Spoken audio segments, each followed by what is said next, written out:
Dear students, in the 5th semester of electrical engineering, we have a course Power Generation, Transmission and Protection. The course code is E301. This is a core course for an electrical engineer. The course is having a credits of 4. So if you earn more marks in this course, your CGPA will get increased.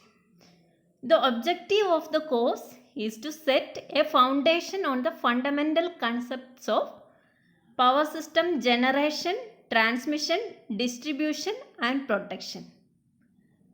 So it covers all parts of the power system from generation to distribution, including protection. So this is an important course.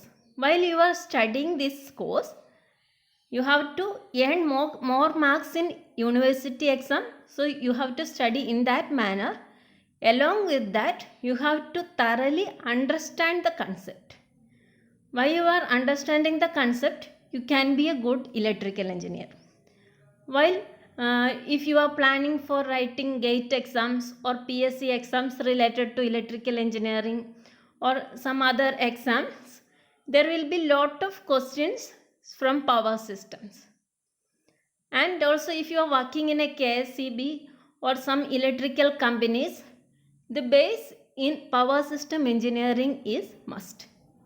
So to be a good electrical engineer, you have to understand the concepts of power system, and also you have to study in a manner such that you have to score more marks in university exam.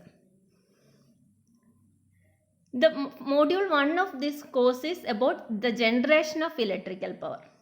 At the first part, there is a typical layout of power system where the power system layout is discussed and the generation of electrical power is discussed. The electrical power can be generated in conventional manner like hydroelectric, thermal, nuclear.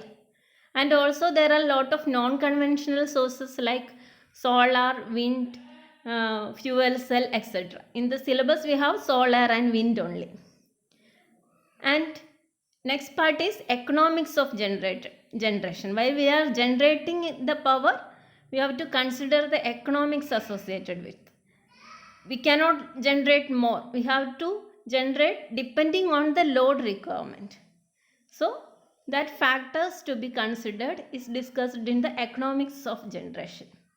And another important factor is power factor of the system. Methods of improving the power factor is also discussed. In module 2, we have power transmission. After generating, we have to transmit the power to the consumers. So while transmitting, we have transmission lines. While designing a transmission line, we have to consider different parameters of transmitting particular amount of power. So transmission line parameters and modeling of transmission line are discussed in module 2. And in module 3, it is also about transmission line, transmission overhead and underground transmission line and the cables, and also it includes insulators, different types of insulators and factors affecting the insulators, etc. And the 4th module is about it is a continuation of transmission which includes underground cables, and next topic is HVDC transmission, that is high voltage DC transmission.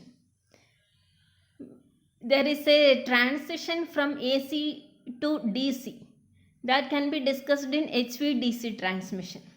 And also another technology is flexible AC transmission, that is for improving the characteristics of power system. We are using flexible AC transmission. Both includes the power electronic application of power electronics to the power system.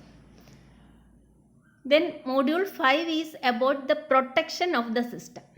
We know that for the protection of the system we are using circuit breakers. So in this module we are mainly studying about circuit breakers, principles, different types of circuit breakers, etc.